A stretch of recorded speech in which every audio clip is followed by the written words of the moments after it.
नमस्कार दोस्तों, मेरा नाम है भालचंद्र। ब्रह्मांड सिद्धास्त्र में आप सभी का स्वागत है। आज के इस वीडियो में हम चर्चा करेंगे तुला राशि का अप्रैल 2023 का संपूर्ण राशिफल। कैसे होंगे ग्रह योग, कैसे होंगे ग्रहों के राशांतर और वह आपके राशि पर किस प्रकार से प्रभाव करने वाले हैं, कौन से निर्णय आपको लेने हैं, कौन से निर्णय आपको टालने हैं, आपके जीवन का ऐसा कौन सा क्षेत्र है जो कि सबसे ज़्यादा प्रभावित होने वाला है, सभी के बारे में चर्चा इस वीडियो में हम करने वाले हैं। तो सबसे पहले हम चर्चा करेंगे सूर्य ग्रह के बारे में। अब ये जो सूर्य ग्रह है, ये सूर्य ग्रह आपका लाभेश है, जो कि आपके षष्ठ भाव में भ्रमण कर रहा है। और दिनांक 15 तारीख के बाद यह जो रवि है, यह रवि आपके सप्तम भाव में भ्रमण करेगा। तो पिछले करीबन 10-15 दिनों में आपने देखा होगा कि पैसे के मामले में जो प्रॉब्लम कॉम्प्लिकेशन है वो थोड़े बढ़ रहे हैं। तो उसके संदर्भ में जो भी स्ट्रेस या फिर टेंशन आपने देखा होगा, लेकिन इस महीने के मतलब अप्रैल के करीबन 16-17 तारीख के बाद ये जो बात है, जो स्ट्रेस टेंशन आपको पैसे से रिलेटेड हो रहा था, धन के मामले में, या फिर आपके जो धन है या फिर जो पैसे हैं वो अनवांटेड तरीके से खर्च हो रहे थे, वो जो सभी बातें हैं वो काफ़ी मायनों में नॉर्मल होती हुई नजर आएंगी। लेकिन करीबन 14-15 तारीख तक आपको इसके ऊपर थोड़ा सा सजग रहना होगा, ध्यान देना बहुत ही ज़्यादा आवश्यक होगा। उसी प्रकार इसके बाद जैसे ही ये जो रवि है वो आपके सप्तम भाव में भ्रमण करेगा, तो 17-18 तारीख के बाद एक जो बदलाव है वो आप देख सकते हो, जो कि अगर आप विवाहित हो तो आपके जो वैवाहिक जोड़ीदार है वो आपके ऊपर थोड़ा हावी हो सकते हैं। बस आपको उसी के बारे में थोड़ा ध्यान देना होगा। इसके बाद हम चर्चा करेंगे मंगल ग्रह के बारे में। मंगल जो ग्रह है, ये मंगल ग्रह आपके राशि के लिए सबसे महत्वपूर्ण ग्रह है, क्योंकि ये आपका सप्तमेश भी है और आपका धनेश भी है, जो कि आपके भाग्य भाग्य भाव में भ्रमण कर रहा है। तो यहाँ पर 2-3 बातें उसके ऊपर थोड़ा सा ध्यान दीजिए। हालांकि भाग्य भाव में ये भ्रमण कर रहा है, लेकिन यह जो मंगल है वो मिथुन राशि में भ्रमण कर रहा है, शत्रु राशि में भ्रमण कर रहा है। तो 2-3 बातें जो कि काफी अच्छी हो सकती है। पहले तो जैसे मैंने कहा कि पैसे के मामला में किसी भी प्रकार के बड़े प्रॉब्लम कॉम्प्लिकेशंस आपको नहीं आएंगे। आपका घूमना फिरना ज्यादा हो सकता है, और जो पैसे खर्चे हैं वो ट्रैवलिंग पर का हो सकते हैं, पिकनिक पे जा सकते हो, टूर पे आप जा सकते हो, खुद के लिए आप इसके बारे में पैसे खर्च कर सकते हो। उसी प्रकार आपके जो वैवाहिक जोड़ीदार है, मतलब आपकी जो फैमिली है, उनके साथ बाहर घूमना फिरना हो सकता है, जो कि काफ़ी अच्छी बात होगी। लेकिन आपके जो वैवाहिक जोड़ीदार है उनके स्वास्थ्य के बारे में थोड़ा ध्यान देना होगा। इसके बाद हम चर्चा करेंगे बुध ग्रह के बारे में। अब ये जो बुध ग्रह है, ये बुध ग्रह आपके सप्तम भाव में भ्रमण कर रहा है, और दिनांक 20 तारीख के बाद ये जो बुध है वो वक्री होने जा रहा है। बुध ग्रह के बारे में अगर देखा जाए तो ये जो बुध ग्रह है, ये बुध ग्रह आपका व्ययश भी है, उसी प्रकार यह आपका भाग्येश भी है। मतलब महत्वपूर्ण शुभ ग्रह है, जो कि आपके सप्तम भाव में भ्रमण करेगा। तो यहाँ पर भी देखिए, अगर ये जो बुध है वो शत्रु भाव में भ्रमण कर रहा है, शत्रु के राशि में भ्रमण कर रहा है, और दिनांक 20 तारीख के बाद ये वक्री भी होने जा रहा है।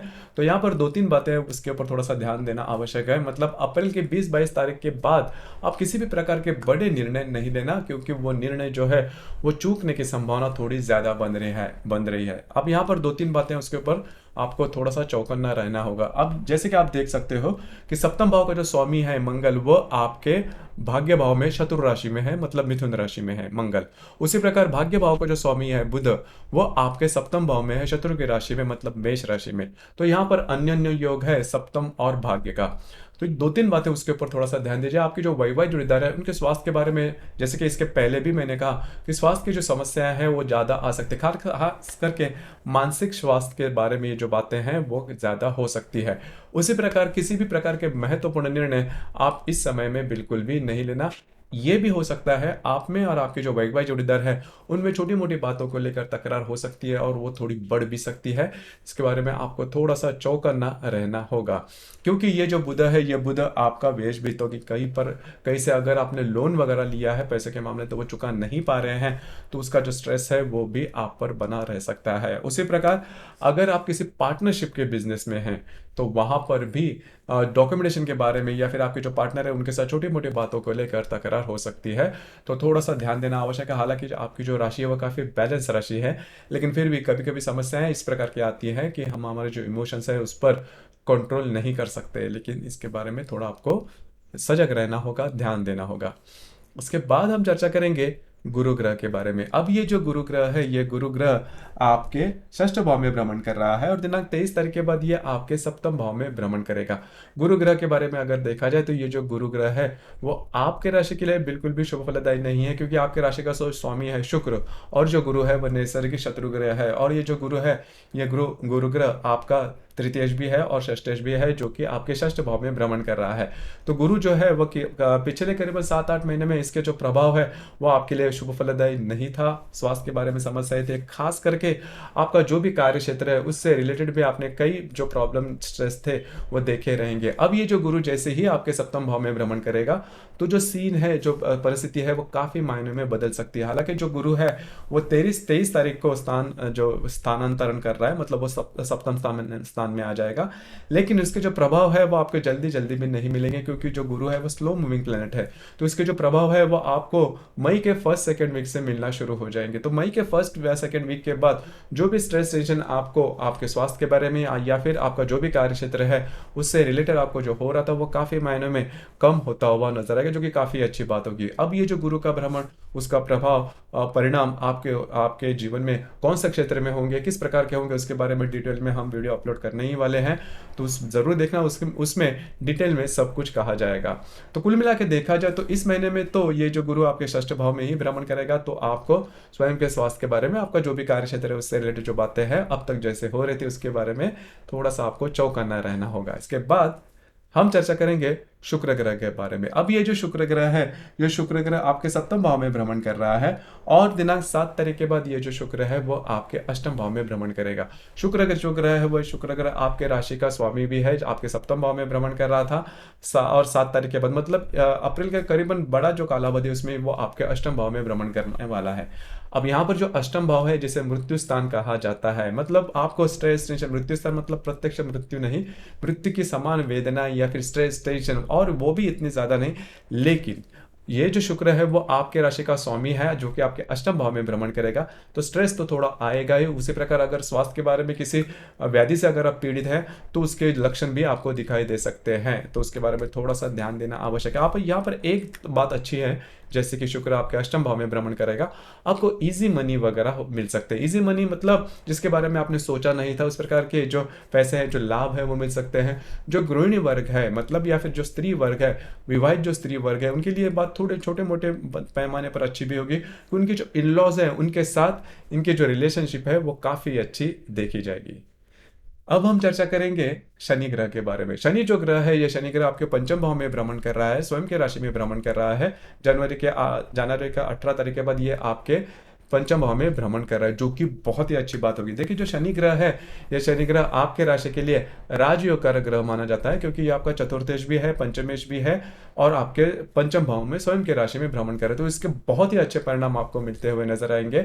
मतलब आने वाले करीबन 2-2.5 साल में इसके जो परिणाम है वो काफी अच्छे मिलते हुए नजर आएंगे।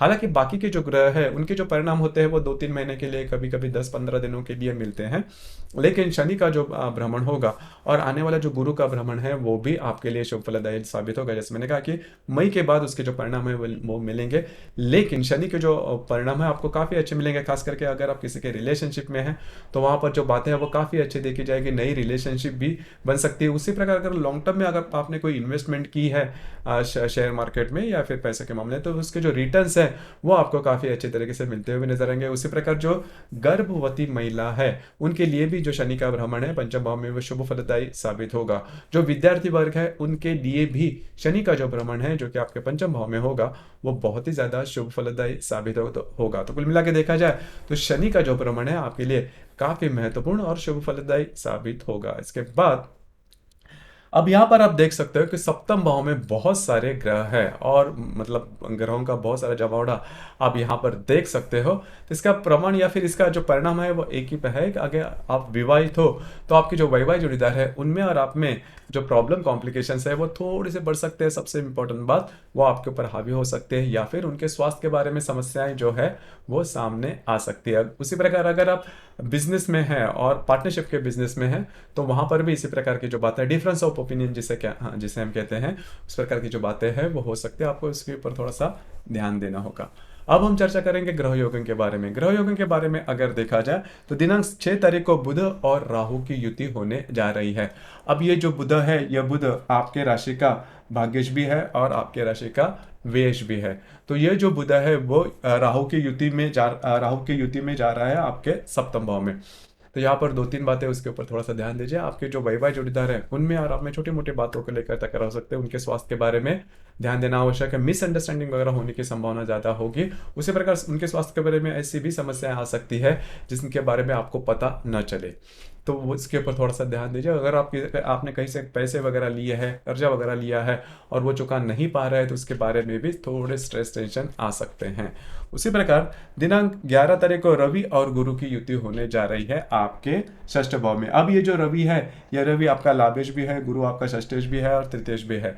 तो रवि गुरु की जो युति है वो आपके लिए पैसे के मामले में प्रॉब्लम कर सकती है, ध्यान रखिए। उसी प्रकार आपके जो मित्र परिवार है उनके साथ भी छोटी मोटी बातों को लेकर तकरार हो सकते हैं। लेकिन रवि गुरु की जो युति है वो एक मामले में आपके लिए शुभ फलदायी होगी। अगर आप नौकरी ढूंढ रहे हैं, मतलब जॉब सीकर हो, नौकरी ढूंढ रहे हैं, तो उनके लिए जो रवि गुरु की युति है वो काफ़ी ज़्यादा शुभ फलदायी साबित होगी। इसी युति का जो प्रभाव है वो करीबन 10, 11 और 12 तारीख को देखा जाएगा। तो इन दिनों में आपको जॉब वगैरह लगने की संभावना काफ़ी ज़्यादा बनती है। उसी प्रकार दिनांक 25 तारीख को रवि और राहु की युति होने जा रही है आपके सप्तम भाव में। जो रवि है, जैसे मैंने कहा कि वो आपका लाभेश भी है और सप्तम भाव में इसकी युति होने जा रही है। तो आपके जो वैवाहिक जोड़ीदार है वो आपके ऊपर काफ़ी ज़्यादा हावी हो सकते हैं। इस युति का जो प्रभाव है वो करीबन 24, 25 और 26 तारीख को देखा जाएगा, 26, 27 तारीख तक देखा जाएगा। तो इस दरमियान आपके जो वैवाहिक जोड़ीदार है वो हावी हो सकते हैं। आप दोनों में छोटी मोटी मतलब मिसअंडरस्टैंडिंग थोड़ी हो सकती है। आपके जो मित्र परिवार है उनके साथ भी इस प्रकार की जो बातें हैं वो हो सकती है, ध्यान रखिए। उसी प्रकार इस महीने की जो पूर्णिमा है वो 6 तारीख को है और उस दिन हनुमान जयंती भी है। उसी प्रकार अमावस जो है वो 20 तारीख को है मेष राशि में आपके सप्तम भाव में। तो ये जो है, और 20 तारीख को जो अमावस है उस दिन ग्रहण भी है, सूर्य ग्रहण। हालांकि वो भारत से देखा नहीं जाएगा, लेकिन आपको बहुत सजग रहना आवश्यक है। जैसे मैंने शुरुआत से कह रहा हूँ कि आपका जो सप्तम भाव है वो इस महीने में सबसे ज़्यादा प्रभावित होने वाला है। तो आपको उसी के बारे में थोड़ा ध्यान देना होगा। मतलब अगर आप विवाहित हो तो आपके वैवाहिक जो रिलेशनशिप है उसके ऊपर। उसी प्रकार अगर आप पार्टनरशिप के बिजनेस में हैं तो वहाँ पर भी इस प्रकार की जो बातें हैं वो सामने आ सकती है। बस आपको इसी के बारे में थोड़ा सा चौकन्ना रहना होगा। और जो ग्रहण 20 अप्रैल को होने जा रहा है, किसी भी प्रकार के बड़े निर्णय बिल्कुल भी नहीं लेना। अन्य किसी क्षेत्र से रिलेटेड भी हो तो बड़े निर्णय नहीं लेना, क्योंकि ग्रहण की जो बात होती है उसमें आपकी जो बुद्धि है वो भ्रमित होती है। तो उसके दरमियान हम आपके जो निर्णय हैं वो डगमगा सकते हैं, तो ध्यान रखिए। तो दोस्तों, ये था तुला राशि का अप्रैल 2023 का संपूर्ण राशिफल। आपका राशिफल कैसे लगा, आपने किस प्रकार से अनुभव किया, नीचे कमेंट बॉक्स में जरूर कमेंट करना। और अपना जो चैनल है ब्रह्मांड सिद्धि एस्ट्रो, इसे भी लाइक, शेयर और सब्सक्राइब जरूर करना। धन्यवाद।